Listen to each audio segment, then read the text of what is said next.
guys, Prepared Mentality here. I have Strive2Survive, so special guest today, and we're just going to talk a little bit about preparedness.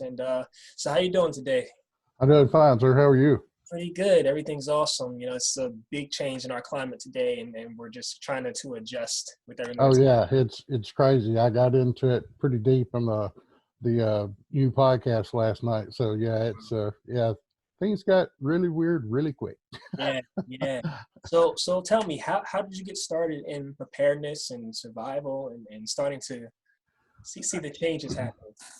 Well, it really is part of my DNA since I was a kid. My father, all my uncles on both sides of the family were avid outdoorsmen, so a lot of it stemmed from that. And then around the age of 8 years old, I was in the Cub Scouts, and that motto of the Boy Scouts of America, "Be prepared," just kind of always stuck with me throughout the whole entire course of my life. And then I think it was in 2010 or so, I was working for a large company in Birmingham, Alabama, and we had a very good 401k plan. And they had a financial guru type guy come out and speak with us about how 401k systems work, how the stock market worked, and how ever so often, 7, 8, maybe even 9 years, the stock market would take a hit or a crash or something really historic would happen. Right, And he said you can just about set your watch by it. right. And so that was intriguing information. And so I just really started to prepare for more of a financial collapse than it was anything else, or even a hiccup in the road. After going through 2008, 2009, Right. which it didn't affect me that much, but I know a lot of people that it did affect. Right. And so just kind of having that mentality and always having that survivalist kind of thing from a very early age, it was just kind of, it was just natural for me to follow that course. And Wow. then I started studying it and been studying it ever since. So for Wow. almost 10 years now. That's awesome. That's Yeah, awesome. yeah, Did it's you pretty cool. ever so through that change in your job, uh, especially going 2008, 2009, did you see your coworkers having the same mentality? Did they start changing their ways at all? Well, not really. I was fortunate enough at the time to be involved in a business that wasn't affected that greatly by the stuff that was going on. Yeah. The only people that I really knew, people that were investors in the 401k or some type of stock market. Right. Uh, I know people that lost literally everything they had. Uh, so it was really an eye opener. Not so much that I could lose money. I wasn't worried about losing any money because I've never really, outside of being a 401k, Right. I've never really played with the stock market any, Mm. and I don't know that much about it. Right. But I know that whenever bad things happen on the stock market, bad things happen in the world. Mm. So that was just my whole entire thing behind it. So let me turn that question around for my viewers Yeah. and ask you. How did you get into the world of prepping and survival? Well, back in 2013, 14, we had a local storm that happened, and the power went out.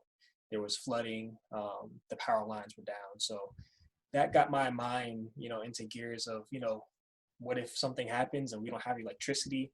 Uh, Right. we lived off a water pump at home, and that was ran by electricity as well. So I kind of went to the store, got some water and some canned goods just in case things weren't going to be turning out the way we thought it would be. So and then about the end of 2013 going into 14, I joined my local fire department, and that's when things started to really turn and shift for me as far as getting a global view of how emergency management, preparedness, response, how that whole system worked. So for me, that was the start of it. So I worked in the hazmat field, fire rescue. We did a little bit of EMS. So that really got my gears turning in the professional realm of emergency management. And then from there, I went from there into the military, went into the military police academy. And again, you get a whole nother realm of Oh, I'm preparedness sure. and how to deal with certain scenarios in that arena as well. So those two categories gave me the overall fix of, okay, this is something that I'm passionate about. This is something that I want to teach other people about, Right. because I kind of want to be the bridge to bring the normal people and the people who are already doing it, and bring them together and kind of, hey, this is a normal thing. This is for everybody can Oh, prepare yeah. and be in preparedness and just have a mindset in that direction. So that was my start in this whole preparedness area. And as of right now, my whole focus is cemented in, I'm getting my degree in Homeland Security and Oh, wow. emergency preparedness. So Oh, I'm okay. I'm I'm in it right now as we speak. There you go. Yeah. Yeah, that's really, really cool. I didn't even know that they had such a thing. Just to be honest with you, I knew that since Homeland Security actually began or started, which I didn't even know if you were Yeah. around when all the 9/11 stuff happened or Yeah. not.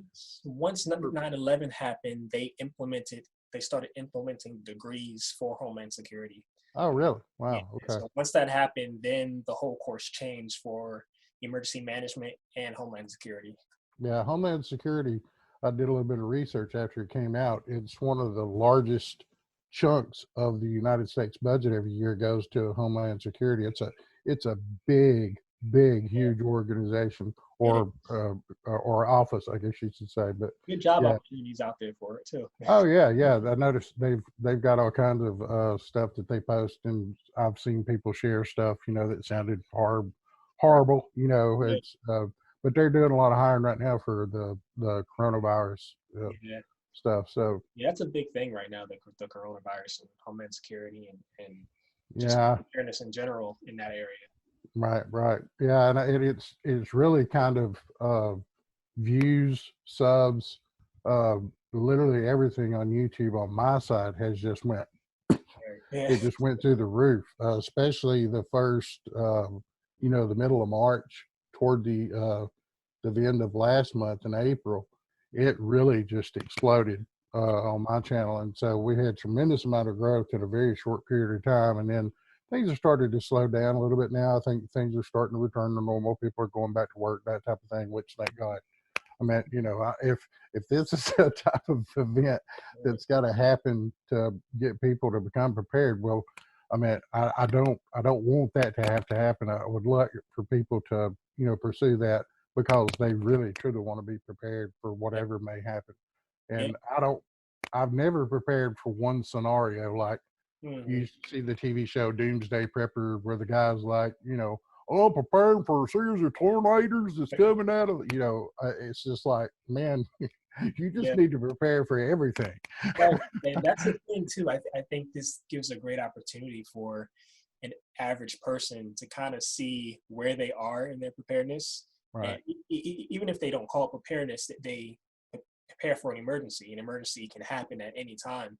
And this gives a lot of people the opportunity to kind of think about, what they would do in these type of scenarios when such as a coronavirus happens, and or another emergency, a natural disaster happens. This is the time to do it, the time to think, the time to prepare, and plan themselves and their families. So I think it's a great opportunity for this to happen and people to learn and teach each other, and just be helpful in that Yeah, manner. definitely. And too, in your situation, when it's more of a localized event Mhm. and you've got power out for 3 days to 10 days Right. because you never know how long it's going to take. Mhm. Thankfully, states and different companies now they get outside state from other states to come in and help them get the power restored and Right. that type of thing. So generally, it's not longer than 3 to 5 days. But when you have a larger event, Yeah. where so like the Hurricane Katrina when it came through, I Right. mean there were hundreds of thousands of Right. people Right. without power for months at a time. So being prepared for something like that, as simple as a storm or the power going out, Mhm. which can get a lot more sophisticated once you go past a certain amount of days. That's true. So yeah, it gets more and more difficult too. So you have to kind of, you really have to plan for those types of things, and that's something that I struggle with all the time. I require power to sleep because Mm. I use a CPAP machine. Right, right. So, and I ain't gonna make it without it. So Yeah, I'm all the time trying to think of something that I can use, yeah. whether it be solar power, a generator, all these different things. That's And unfortunately, solar power is really expensive. That technology still hasn't, uh, you know, evened out in price. So, right. I'm still kind of kicking it around and trying to find something that'll work, Yeah. as we continue down the road. So, That that's an excellent topic right there too, because I think a lot of people are left out as far as if they have something special that they need to contribute towards their preparedness. Like you said, you have a CPAP machine, and other mhm, people may have other machines that rely on electricity, or they may be disabled, and we kind of have to bring them into the forefront of things as well, because they mhm. also have needs and other responsibilities that people in their family have to kind of adjust to when an emergency happens. So that's a very good one right there. Yeah, that's another situation that I ran into in October of 2018. I worked my last day, so I'm physically disabled Right. as well. Yes. So, that sets up a whole entire new set of challenges because my situation is with my lower legs and my feet. Right. So I'm not going to be able to bug out and, Right. hiking for 400 miles across the desert or anything like that. So you have to think alternatively to what you're going to do. Of course, our plan is more to bug in and stay where we're at, shelter in. Yeah. But that's always kind of been my preference as far as that type of stuff went. Anyway, Right. I've, I'm going to keep a bag going all the time Right. just Right. in case. Yeah. But our preference here, especially where we live, it's a gated community. It's literally 100 yards from a huge lake, so water source, protected community, one way in, one way out. Right. So it's a essentially, if something really went bad, they could put a couple of vehicles in the road Mm. and just stop all traffic in and out of this place. So That's it's good. kind of a fortress unto itself. So Yeah. it's a Yeah. really good area to be in. That's So good. That's good. Yeah. I mean, what in your area is the most current emergency that you've seen in your area, as far as natural disasters or power outages? oh, definitely tornadoes in Yeah. Mississippi. It's just we had uh, so far this year. Most of the times every year during the uh, summer thunderstorms and that type of thing, we'll see one, major tornado a year, maybe. Yeah. We've had four already this year Wow. in Mississippi. So uh, back home in Alabama, where my brother still lives, Mm. they had one literally come within a block of their house. Wow. Uh, and so, yeah, without a shadow of a doubt, the thing here most of the time is weather related, power outages, that type of thing. So, Wow. Yeah, I've been looking to see a tornado. I haven't seen one yet. okay, We lived out in Kansas City for a while, uh, okay, yeah, and they have them frequently. oh yeah, We came very close to seeing one, but no luck. yeah. And you're because you're not from. I'm originally from Alabama, so I was in Birmingham, Alabama, when the big F4 tornado came through Tuscaloosa, Alabama, and basically carved a path all the way from Tuscaloosa to Birmingham. Wow. You could see the path of the tornado from outer space. They had satellite images of it that NASA had taken pictures of. Wow. That's how bad it was. There was a ditch from Tuscaloosa to Birmingham, Alabama, Yeah. and that's like 60 miles or 50 miles, something like that. Yeah. But it was a huge tornado. I've got photographs of it back in the background behind the car dealership I was working at in Birmingham at the time, and Wow. it was over a mile wide at the base. It was just absolutely the biggest thing, and we sat there and watched it go across North Birmingham. Right. And Right. it was the biggest, scariest thing that I have ever witnessed. Man, Um, Crazy. that's crazy. So what is the most important thing, I guess, for you guys there, as far as your personal preparedness is concerned? Whether that be food, water, equipment.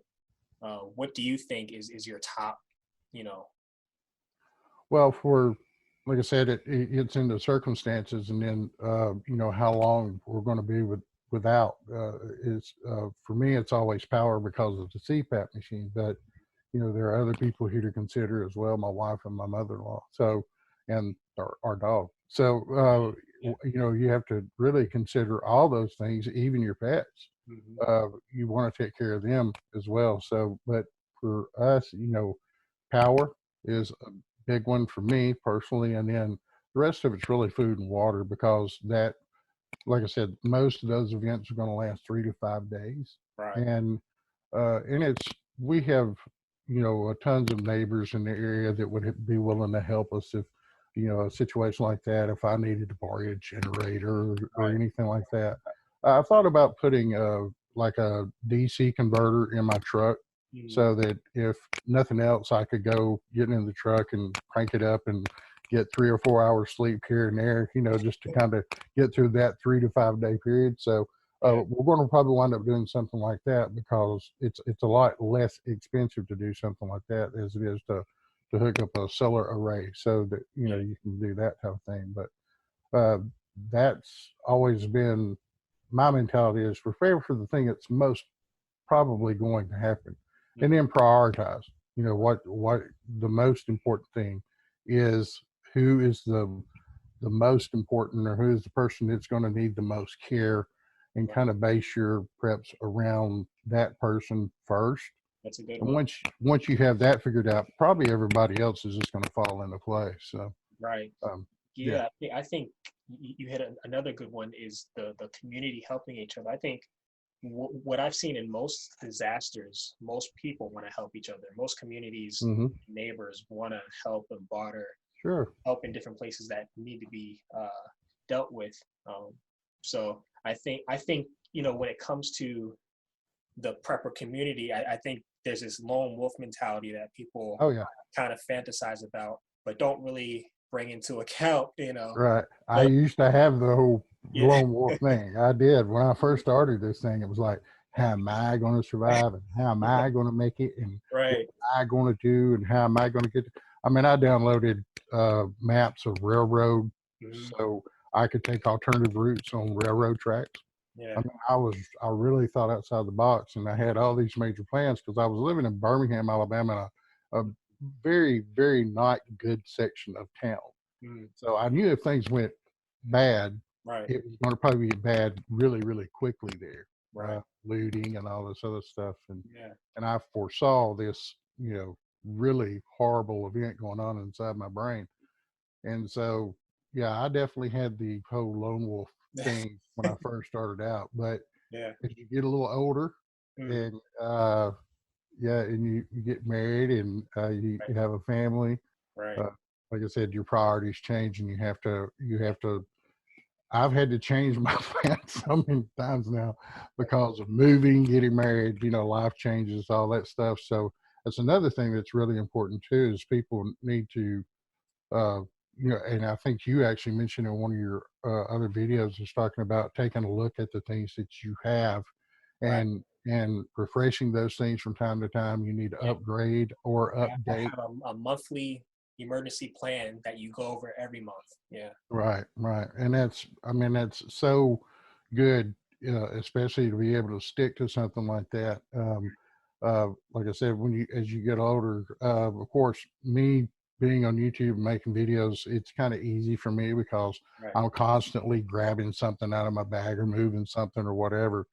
But I'm also constantly using things out of my bag, because I've become dependent upon it. It's just like a toolbox. Right. So I use stuff out of my get home bag literally almost on a daily basis. Right. I mean, it's just part of who I am and the things that I have, and it pretty much lives in my truck. Yeah. So but I can't tell you how many times since I put that thing in there that I've, somebody needed a Band-Aid and I went and got something out of my trauma kit or Right. whatever the case may be, and we might have been at a baseball game and Yeah. some kid got hit by a ball. I mean, You never know. it's right. It's not always a, oh my God, end of the world SHTF situation that you're going to be responding to.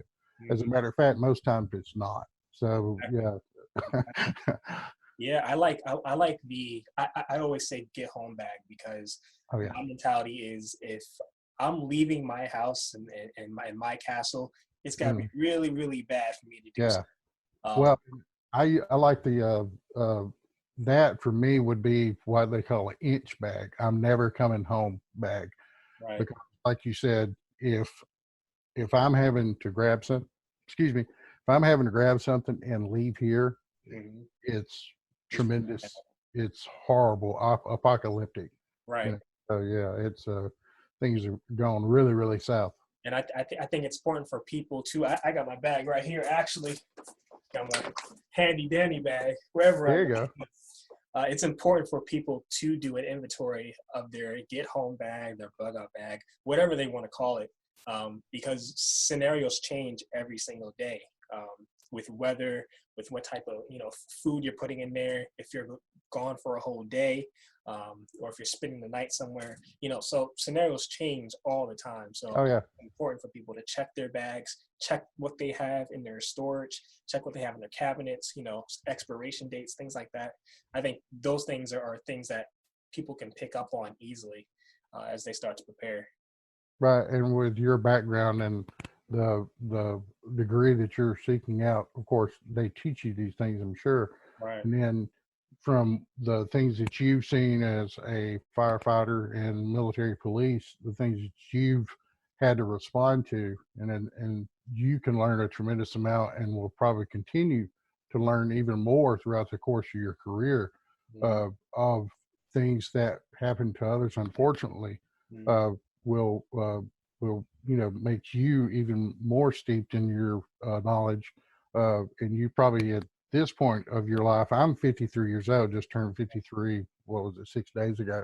Wow. And uh, so by the time you get to my point, Yeah. you'll probably know so much more than I do, because like I said, I'm kind of a 10-year rookie at this and Right. part-time at best. But Yeah. uh, I'm so thankful for my background as with spending all that time outdoors with my uncles and my dad Yeah. and other YouTubers as well, because I learned so much from those guys. I mean, Yeah. it was it's just a wealth of knowledge that was on, especially back then, and everybody was so active Right. when I first started looking into that stuff. So Yeah. it was a big deal back then. Mm-hmm. What would you say to somebody who's just starting out, who's wanting to know more information about preparedness, emergencies? What advice would you give to them? My advice would be just to be realistic about your goals. Set goals, one thing. Uh, Try to figure out what is most likely to happen to you in your area. Mm-hmm. So if you live in the southeastern United States, you may want to look at tornadoes, Right. because they're a real possibility. But uh, I wouldn't say necessarily plan for one thing. Right. Uh, Try to encompass uh, yeah, you want to definitely be prepared for tornadoes or power going off, because it's probably the most likely thing that's going to happen.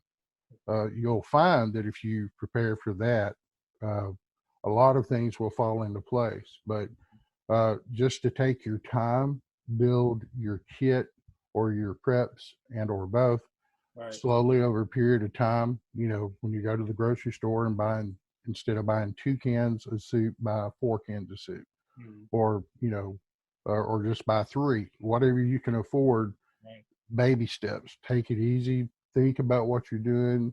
Look at labels on things, see what the nutritional value to stuff is, because especially soups and that type of thing, Right. extremely high in sodium, and you don't want to be so there's a whole lot of different things, but the biggest thing is just to make a plan, Mm-hmm. have realistic goals, and to stick to whatever plan that you've set out for yourself. and don't get caught up into thinking that you've got to have 6 months worth of food right now. I Right. mean, because you don't. Uh, Yeah. I still don't have 6 months worth of food, and I've been doing this for 10 years. Right. So we probably have 3 months worth of food. So, and that's enough to cover 3 people. Mm-hmm. And so, just take baby steps and do things realistically. That would be my number one suggestion for someone who's just getting started in prepping or survival. So, Yes. what about you? What do you think one of the For me, you hit it with the taking your time and mhm, baby steps. I think a lot right? of people can get overwhelmed at the idea, and they go full force with it. They buy everything they can. They Hmm. buy all the tools and gadgets. And Yeah, well, they just proved that with all this coronavirus stuff. I mean, yeah, and it's the reason why people went and bought toilet paper. right. As a guy who's been doing this for a minute, I looked at that and I'm like, what are people doing? I mean, why are you buying toilet paper? Right. Right. The last thing Yeah. to buy at the store, if I go to the store and there's been some type of event happen, if I'm at the store, Right. toilet paper is the last thing I'm putting in the buggy. I mean, but and that just goes to show you the mentality because those people didn't know what to buy. Right. Somebody saw somebody else with a buggy Right. running out and it was full of toilet paper and they're like, I need toilet That's paper. the thing to get. And they just it's a knee-jerk reaction to a Right. situation where someone has it prepared and Mhm. they don't have enough information. So, if anybody has any questions on your side or on my side, Mhm. or if you have any questions, anybody has any questions, they can email me anytime on my website. I'll be glad to answer any question for free. I don't, Tell I'm them what not one of these your website guys is. that are, huh? What's your website? Website is the strive2survive.com All or right. the s2s.com. Either one of those places will take you to the website. Links to everything are on the website, the podcast, our YouTube channel. Everything is there. There's a contact us form. You can just fill that out. Anybody wants to send me an email, I made it. It comes direct from that website to my phone. So I'm not an unapproachable guy. I'm not one of these snooty, big time YouTubers or anything like that. I'm willing to help anybody. I mean, it's the reason why I started it. I Yeah. mean, I just wanted to help people, Yeah. Yeah. uh, because it was really, I found out early on for myself, it was really confusing. Yeah. um, people were telling you to buy a $200 bag and this, and I was like, man, this is like $1,500. Right. I'm like, I can do this cheaper. Yeah. Yeah. And because I had a little bit of previous experience in the outdoors and buying gear, so I'm like, there's no way I can do this for $500. And I kind of set out a challenge for myself. And my first bug out bag, I think I spent all the items in it, and the bag was like $300. Wow. So, it was just, and I know guys that spend more than that on just the bag, Well, so. it's crazy. It gets crazy. It gets to the extreme sometimes, and Yeah. that's what prepare mentality is all about. It's kind of breaking it down to the basics, Hmm. so everybody can learn from one another. Everybody is incorporated in the preparedness mentality, um, Hmm. and not getting overrun by all the nonsense that's out there, and kind of just bringing it down to a normal level. Because a lot of people Exactly. see, like you said, doomsday preppers, or they see, the survivalists out there, Oh, bushcraft and all that. was the most horrible television show that put, a lot of people don't know this, but, back in the 40s, before the World War, Mm-hmm. the United States government had a group of men, they were called Minutemen, and they were actually a paid division of the United States government. And Wow. all those guys did was prepare. They Wow. talked about preparedness. The Boy Scouts of America were basically a off branch of that branch of government, or a Wow. group of men that actually advised the United States government on certain things. Wow. And I think that group of guys or people that are like that still exists, because you've got the underground facilities in Right. Missouri, Right. built on the side of a mountain in the Ozark You're Mountains. just more hush hush. Oh yeah, yeah. It's just, be Yeah. quiet and Yeah. don't talk about it, and don't shed light on those guys. But somebody is Mhm. steering our government in the right direction as far as that type of thing goes. Right. And they may not have a name or they may not have a website, but somebody's telling those guys what to do and how to do Oh, it. yeah. Oh, Because that is an extremely impressive structure. right. Uh, Man, I'd love to have me one of them. Yeah. Wouldn't we all, right? Oh yeah.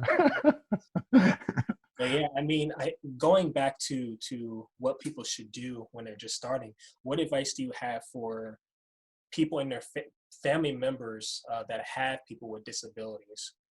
What kind of things would you tell them to take care of first? Well, the number one thing I would tell them again is just to be realistic. Mm. Uh, m- Unfortunately, someone with disabilities, and especially if they have some type of mobility issue, Right. kind of like myself, Right. you have to be realistic about your traveling or your movements from how long is it going to take you to go a mile. That's a good one. And so, look at that.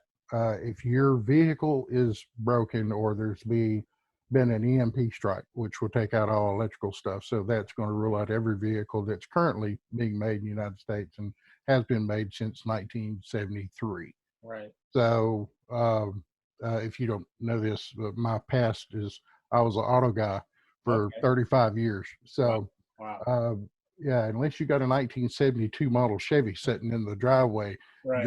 you're going to be sitting there. Mhm. But look at how long it's going to take for you to help that person move 1 mile. Mm.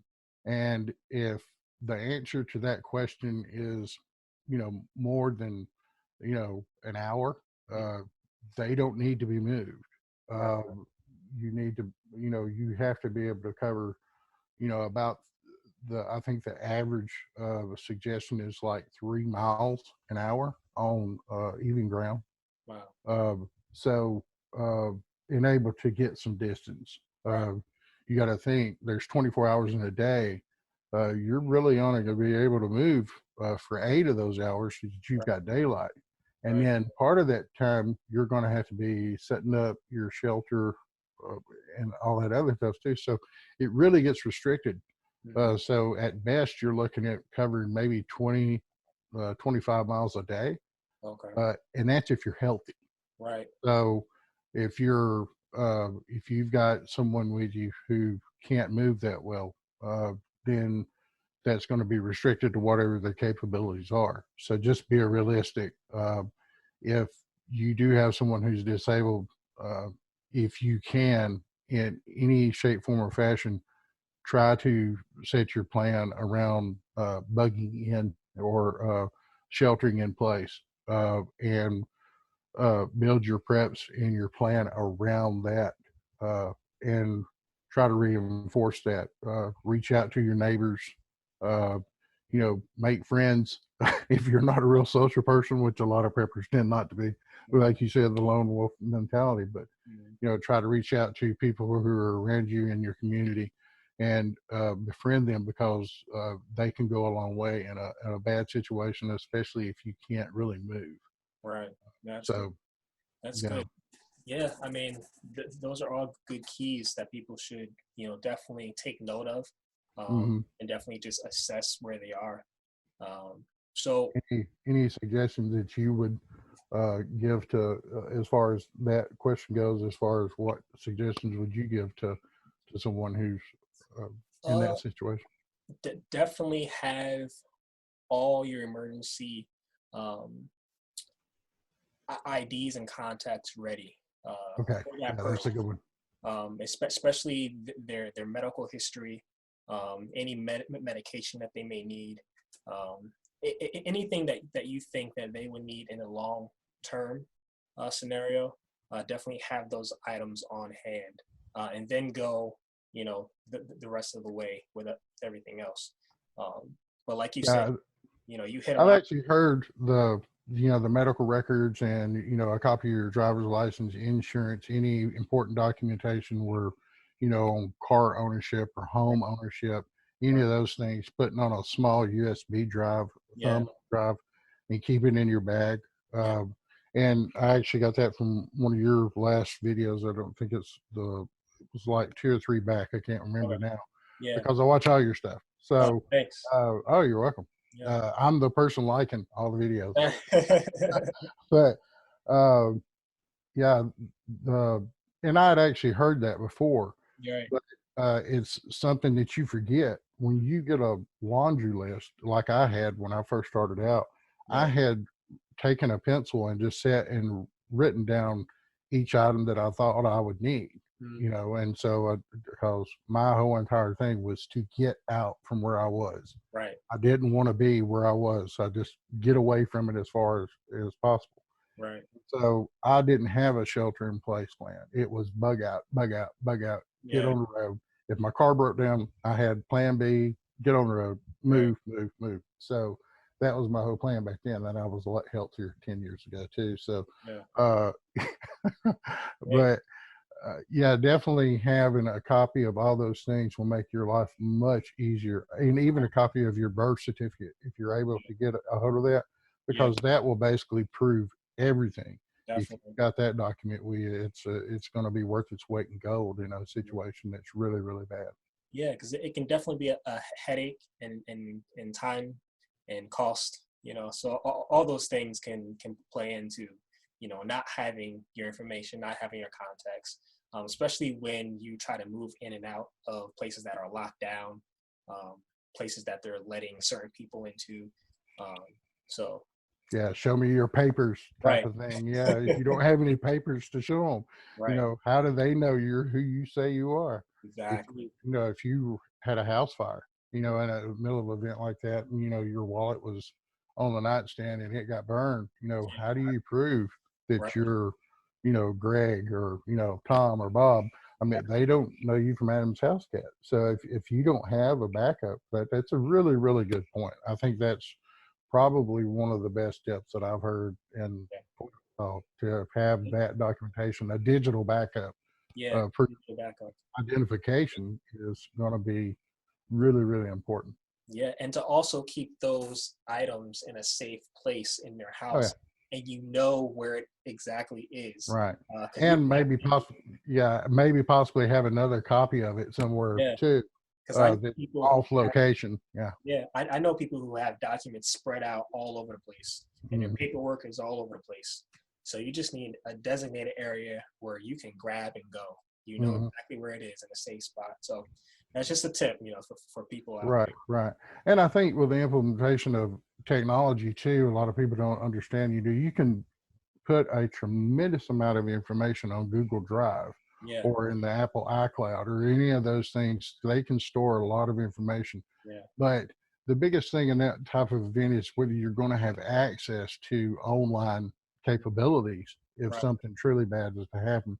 So right, having a true digital hard copy of something right, that you know where it's at and it's safe is right. going to be and key. and also just being careful of that area of the internet and putting our stuff on Oh Drive yeah, and yeah. Google and all that stuff. So you have to weigh your options. Right, right. Set up Yeah, and that's for you guys. and like that's a good point as well. If you can afford to get some type of there's all kinds of companies that are doing Right, internet security now, right, uh, and some of the bigger ones, and also probably the more expensive ones too. But right, I forget the names of them now. But you may want to consider that as an option, especially if you have a online business right. or something like that, to where you're in you're doing trading and there's money being exchanged hands Exactly. online. It's a really good thing to consider getting it. I think LifeLock is one of the more Yeah, popular life ones. locks there. Yeah. Yep. Yeah. Yeah. So With all of that said, I think, like we said before, this is a great opportunity for people to go over these things because they're home, they're not doing anything. So just set this time. It's an important time, and just start thinking about what you would do, what paperwork you guys would need, what items you would need, setting up your emergency bags, things like that is going to help you in the long run in this time. right, exactly, and I agree with that 100%. There are a certain group of things that is pretty much universal to everybody, regardless of whether you're at the world. Right. Now, in like I said, the only thing that you really have to consider out of the basic needs for a human being is climate Right. changes. Right. So, you need the ability to make fire, shelter, procure water, have food, and Right. that type of thing. So it's like there's five of them. I forget exactly what all they are, but Right. as long as you reach those five within a certain reasonable, and you don't have to spend, like I said, $1,500 or even $1,000 to be able to hit that goal. Right. There are companies out here now that actually are making kits that you can buy that are really, really affordable. Yeah. And I mean, you can just buy a little kit and stick it in your purse. I mean, you don't even have to have a bag. I mean, unless you just want to be tactical, Yeah. Yeah. which I did, and I got into that really, really big time, and I still love it Right. because I'm a gun guy too. So Hmm. I really love that stuff. So I get into it, but it's more out of my own pleasure than it is, Right. part of my plan. Yeah. So if you can avoid the tactical part of it, Hmm. you can really buy some decent kits now for, Yeah. less than $100 in some cases that Right. will have pretty much everything you need, Right. with the exception of food items in it. So, yeah, see, if you have any, anybody should have any questions on my side or your side on that, they can Yeah. ask me about those. I'll be glad to point them in the right direction. But there are several companies. There's one company that I've dealt with in the past that actually have kits that are deployed with United States military, and Wow. they're extremely affordable. And those kits are made and put together here in the United States. Wow. So it's a really, really cool kit. That's good. And like I said, it covers most of the stuff that you would need. And there are a few things you can always upgrade Mm. something once you get your basics. Oh You yeah. can always improve as you move forward over time. Definitely. Definitely. I mean, with all that said, with this pandemic that's here and could be here for a while, and as things start to get normal in society, they're talking about a second wave coming, uh, depending in the fall or winter. What are your thoughts on that? Well, um, my thoughts on it are, I suppose that is possible. Um, I don't know. You probably hadn't had a chance to listen to the podcast because it just went up this morning, but um, I have some issues with the whole COVID-19 thing completely. Yeah. But that being said, if there was to be a second wave, uh, uh, I would be more prepared for a another type of event. Uh, Right. that way, you're covered. Um, and like I said, I would. It's for me. It's about possibilities. So, uh, COVID-19 currently, the studies that I have seen, the survival rate of people that have contracted the virus Mm. have over a 95% survival rate. Mm. To me, that's not worthy of the tag Right. pandemic. Right. Uh, if you go back to when it was the 1918 Spanish flu, Hmm. you know, millions of people died from this event. Yeah. It wasn't no 90, percent survival rate. It's Right. pretty much if you got the Spanish flu, it Hmm. was a death certificate. Right. So I would plan for a power outage or a bad weather event, and that way, if there is a second round to the coronavirus or COVID-19, whatever you want to call it, Right. people will still be prepared, Right. and they can definitely look at this. Look at the amount of time, and I actually brought this up on my website, one of my blogs, the 3-day survival Hmm. rule. I don't know where it came from. 72 hours.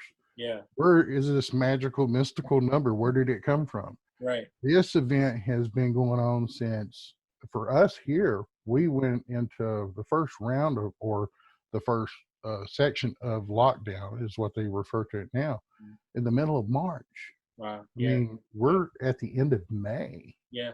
So we went past 3 days a ways back. We're almost at 3 months now. Yeah. And so uh, consider that. Mm. 3 days to me has never been, if anything major is going to happen, it's going to last longer than 3 days. So Right. keep that in mind. that's going to be an important pivotal thing. Try to have is, go a week, Hmm. 2 weeks, Right. 3 weeks, month, 2 months, three Yeah. months. Like we talked about earlier, crawl, walk, run. In that order. And don't feel like you need to be rushed to get anything done, but also have a sense of urgency and take it seriously. Right. And you'll be prepared if there is a second round of this thing. But honestly, I don't think we're going to see it, but I would be surprised if we did. Yeah. Um, and so, and pray that and no one else gets sick, and hope things can return back to normal, and we can all Yeah. prepare for other things to happen. Those are great points. I think it's important for people not to prepare necessarily for the pandemic, but to Mhm. prepare for other people. I take it in the same concept of driving for other people. When you're on the road, you're looking out for the other person, what the other person's going to be doing. So with the pandemic, you're looking at, the stores, what's going out, toilet paper, meat supplies, vegetables, things like that. Prepare for people to act stupid. You Oh know, yeah. that's Defense. A right. strong defense is a good offense, Yep. and that's a great point too. Uh, to prepare for, like you said, the stupidity of others, because there's unfortunately way too much of it Yeah. going around out there. So yeah, definitely be prepared for that, uh, and what people are going to do, how they're going to react. Right. My scenario was always the financial collapses, that somebody was going to come on TV, some representative or some news reporter was going to come on TV and say, as far as like government aid and government assisted checks and that type of thing, and Right. we're no longer going to be able to do that. We're going to Right. have to cut off Social Security and Yeah. all government aid because we're broke, because we got a $22 trillion deficit now. Well, the way we're headed. Oh yeah, we keep borrowing money from the Fed, to bail us out of this thing. Yeah. So I think it's like 23 trillion almost now. It's crazy, but Ridiculous. um, yeah. In my scenario, was that they were going to come on TV and tell everybody, "Hey, we can't send you a check no more," Right. Right. and Right. then it was just going to be, Yeah. an explosion. Within 3 days, Yeah. everything in the nation would just be on fire, Mhm. essentially. Yeah. And I know that's a horrible thing to think about, but that's just where my mind went. Agreed. Yeah. And I always think in worst case scenarios, so if I can prepare for that Right. worst case scenario, Right. and the power goes out, it's like, whew, all right, they ain't nothing, this ain't nothing, so that's the way my brain has kind of always worked. So Right. prepare for the worst and pray for the best. you know Right. Yeah. yeah No, that's good right there. So I mean, we can wrap this up. So tell the people, your social media, your YouTube, your website again. Yeah, the website has got everything on it. You can literally, with a click of a button, you can be connected to us on Twitter, Facebook, and Instagram. The website is the strive2survive.com or the s2s.com. We also have a new podcast that we've come out with. So you can reach me on anything from the website. Everything is there. A direct link to our videos on YouTube, to everything is there if you want to check that out. And for you, I know you've got preparedmentality.com. Yeah, we got it'll be prepmentality.com. Okay, prep mentality. Okay. And everything else is prepared mentality at Instagram, YouTube, and Facebook. But you guys can go to prepmentality.com. Everything is there and listed. That's where we run everything from. But thank you, Strive to Survive. We have them here in the building, and hope you guys learned something today. Hope you guys are taking notes. All this is great information for anybody from levels from high to low in their preparedness. So thank you again, Greg, for talking with us here. Oh, you're welcome. It was a pleasure, Ben, and thank you so much for having me on. And everybody who is a follower of mine, whether you see this on my website or you see it on YouTube, definitely go check out Prepared Mentality, become a part of the PM Tribe. PM Tribe. So, yeah, this is a great guy and a very knowledgeable. person, and he's just going to keep getting better. So Thank unlike me, he's just going to you. get worse. We're all getting better. We're all getting better. But thank you guys. Strive to survive. Prepare mentality. Be safe. Be healthy. Stay blessed.